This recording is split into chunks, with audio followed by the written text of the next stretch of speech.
Hello दोस्तों, एक बार फिर से स्वागत है आपका news on map India programme में। मैं हूं केवल आपके सामने। आज हम बात करने वाले हैं बीते एक सप्ताह में भारत में रही प्रमुख जगहों के बारे पर मानचित्र पर आधारित प्रश्नों के माध्यम से। तो चलिए एक एक करके शुरू करते हैं। सबसे पहले हम देखते हैं अभ्यास प्रश्न को। हाल ही में निम्नलिखित में से किस राज्य सरकार ने अपनी तरह के पहले खगोल पर्यटन को बढ़ावा देने के लिए कार्यक्रम आयोजित किए हैं? अब इसमें देखिए कि अपने आप में अनोखा है, क्योंकि इस राज्य सरकार ने खगोल पर्यटन को बढ़ावा देने के लिए शुरू किया है। तो खगोल पर्यटन को बढ़ावा देने के लिए पहाड़ी क्षेत्र ज्यादा ठीक होंगे। तो विकल्पों में देखिए मध्य प्रदेश, छत्तीसगढ़, उत्तर प्रदेश, उत्तराखंड। क्या सही जवाब है? उत्तराखंड सही जवाब है। उत्तराखंड में एक जगह है, जिला है देहरादून, और देहरादून में भी एक जगह है मसूरी। मसूरी जिसे पहाड़ों की रानी कहा जाता है, वहां पर शुरू हुआ है खगोल पर्यटन। यानी कि जो हमारी पृथ्वी से दूर अंतरिक्ष का क्षेत्र है, उस क्षेत्र पर अध्ययन करने के लिए, उस क्षेत्र को बेहतर तरीके से निहारने के लिए, जांचने के लिए, देखने के लिए, परखने के लिए, समझने के लिए एक खास क्षेत्र का चुनाव किया गया है राज्य सरकार के द्वारा मसूरी में। अब चलिए अगले सवाल की ओर आते हैं। मसूरी में देख सकते हैं आप, ये पूरा उत्तराखंड है और यहाँ देहरादून में मसूरी है मौजूद। ठीक है। अब अगला सवाल, भारतीय चरवाहा समुदाय के संदर्भ में निम्नलिखित युग्मों पर विचार कीजिए। देखिए 3 चरवाहे समुदाय हैं, उनके सामने 3 राज्य हैं। हमें ये देखना है कि इनमें से कितने सही सुमेलित हैं, और हर अलग अलग तरह के समुदाय जो हैं चरवाहों के अलग अलग राज्यों से संबंधित हैं। गद्दी, धनगर, मलधारी। गद्दी को देखिए सबसे पहले। गद्दी का संबंध किस राज्य से है? हिमाचल प्रदेश से है। ये वेशभूषा देख के भी आपको अंदाजा लग गया होगा। उसके बाद देखिए अगला आता है, ये वो क्षेत्र है जहां पे मुख्य रूप से दिखाई देते हैं। अगला देखिए धनगर। अब ये धनगर कहां पे है? देखिए राज्य को आप देख के पहचान जाएंगे, कौन सा राज्य है ये? महाराष्ट्र है। तो धनगर जो है चरवाहा समुदाय, वह महाराष्ट्र में। अब उसके बाद आगे देखिए अगला है गुजरात में है, नाम है मालधारीस। ठीक है, ये गुजरात में है। अब देखिए एक बार फिर से इसको देख लीजिए, समझ में आ जाएगा सवाल को देख के। गद्दी हिमाचल प्रदेश, धनगर महाराष्ट्र, मलधारी गुजरात। क्या तीनों इसी क्रम में थे? बिल्कुल इसी क्रम में थे। सही जवाब क्या हो गया? कितने सही सुमेलित हैं? सभी 3, यानी कि उत्तर हो गया सी। अगले सवाल पर आते हैं।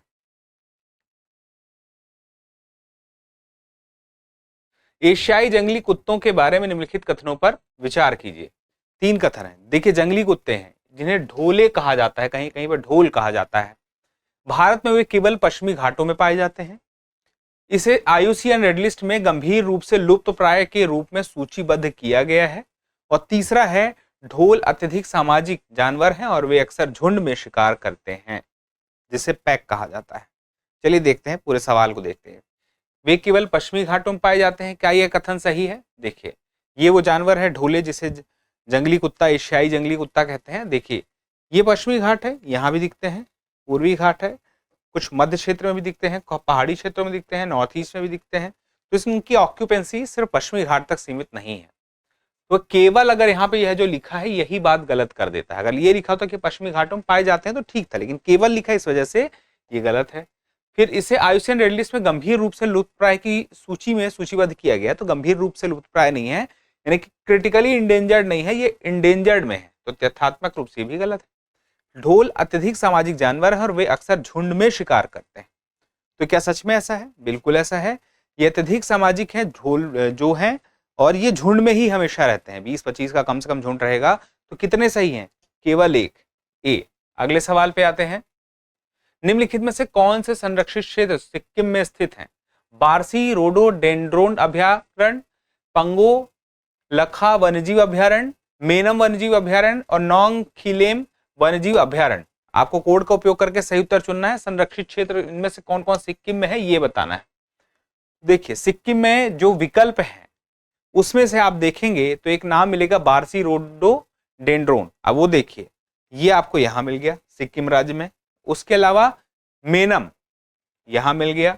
उसके अलावा देखिए आपको पंगोलखा, अब पंगोलखा आप देखिए यहां मिल गया। अब उसके अलावा एक और नाम है नांगखिलेम, शायद ये भी मिल जाए। नांगखिलेम आपको कहीं भी नहीं मिलेगा। तो कहां मिलेगा? ये आपको दूसरे राज्य में आना पड़ेगा। कौन से राज्य में आना पड़ेगा? इसके लिए आपको मेघालय राज्य में आना पड़ेगा। और मेघालय राज्य में आप देखेंगे तो ये आपको कहां मिलेगा? यहां मिलेगा। तो इसका मतलब क्या हुआ कि 4 में से 3 तो हमें सिक्किम में मिल गए, लेकिन चौथा वाला नहीं मिला। तो सही उत्तर क्या है? 1, 2 और 3 ये तो सिक्किम में है, लेकिन चौथा वाला नहीं। तो ए क्या है हमारा सही उत्तर। अब अगले सवाल की तरफ आते हैं। निम्नलिखित में से कौन सा संरक्षित क्षेत्र अरुणाचल प्रदेश में स्थित है? Kamlang tiger reserve, Mouling national park, पक्के पखुई टाइगर रिजर्व और नटंगकी नेशनल पार्क। अब आपको क्या बताना है? दिए गए कोड का उपयोग करके सही उत्तर चुनना है। केवल 1, 2, 3, केवल 2 और 3, केवल 1, 3, 4, 1, 2, 3, 4। अब इसको ध्यान से देखिए, यहां पर एक एक करके हम ढूंढते हैं अरुणाचल प्रदेश में कौन से।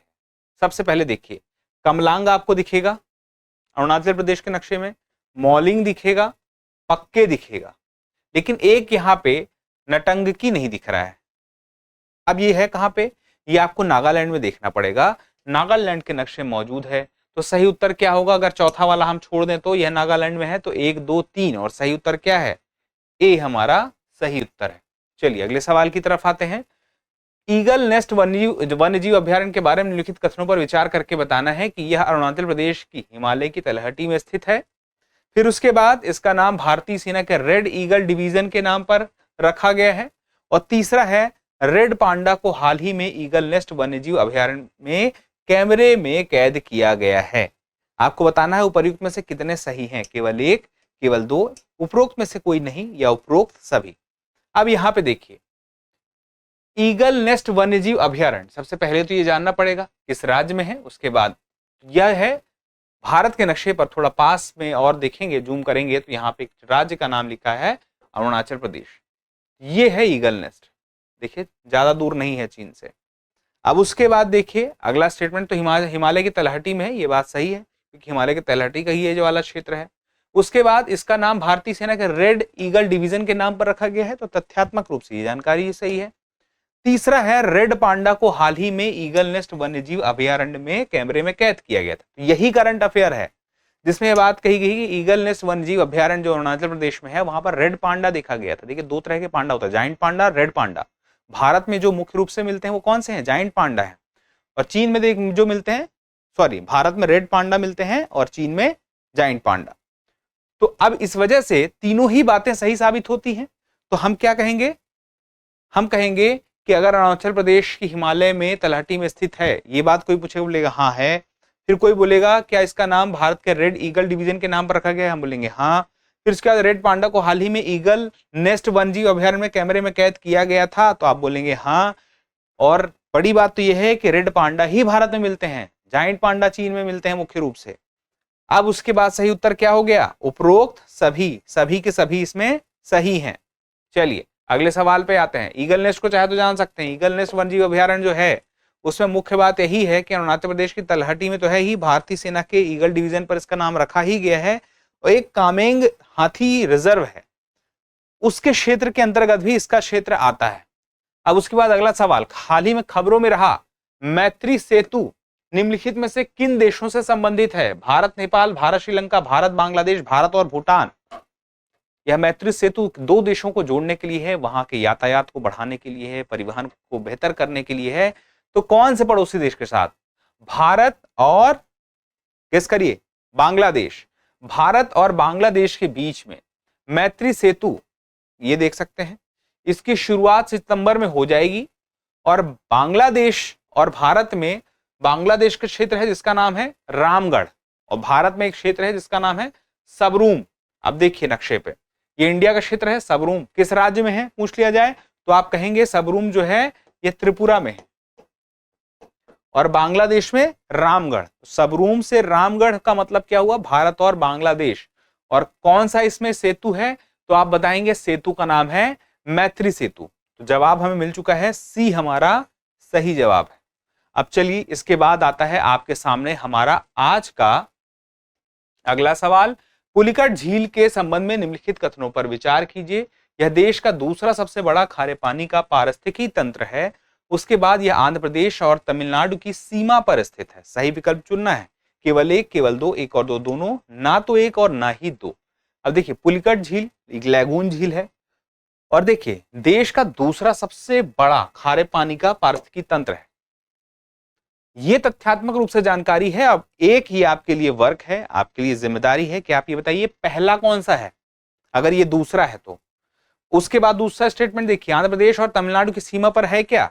अब इसको देखिए, ये पुलिकट झील है, ये देखिए बे ऑफ बंगाल है ये, और ये पुलिकट झील है, और ये राज्य कौन सा है, देखिए आंध्र प्रदेश है। काफी क्लोज दिख रहा है आपको, इसका क्या मतलब है। चलिए अब आगे देखिए, पुलिकट झील दूसरा सबसे बड़ा है, याद रखिएगा, लैगून झील है जो मैंने आपको बताया। और ये तथ्यात्मक से रूप से सही है। आंध्र प्रदेश और तमिलनाडु की सीमा आपने तो देख लिया, आंध्र प्रदेश के तमिलनाडु से नहीं है। तो अब जरा ध्यान से देखिए, ये देखिए, ये वो क्षेत्र है जहां पे ये तमिलनाडु वाला क्षेत्र है, कुछ क्षेत्र यहाँ पे भी मिलता है। तो एक नजर में तो आंध्र प्रदेश लगेगा, लेकिन तमिलनाडु भी है, तो दोनों को शामिल जब हम करेंगे, ये भी सही ये भी सही है, तो उत्तर क्या हो गया, 1 और 2 दोनों ही। कथन पर विचार करके हमें सही विकल्प चुनना था, दोनों सही है। ठीक है, अब अगला सवाल देखिए, अभ्यास प्रश्न है, नागी और नकटी पक्षी अभयारण्य जिन्हें हाल ही में रामसर सूची में शामिल किया गया है, किस भारतीय राज्य में है। नागी और नकटी, उत्तर प्रदेश, पश्चिम बंगाल, बिहार और झारखंड। इस सवाल का जवाब आप कमेंट करके जरूर दीजिएगा, कोई जवाब देते हैं तो हमें भी और बेहतर करने की प्रेरणा मिलती है। फिलहाल के लिए इतना ही, जल्दी मिलते हैं अगले एपिसोड में, तब तक के लिए स्वस्थ रहें, मस्त रहें और पढ़ते रहें। धन्यवाद।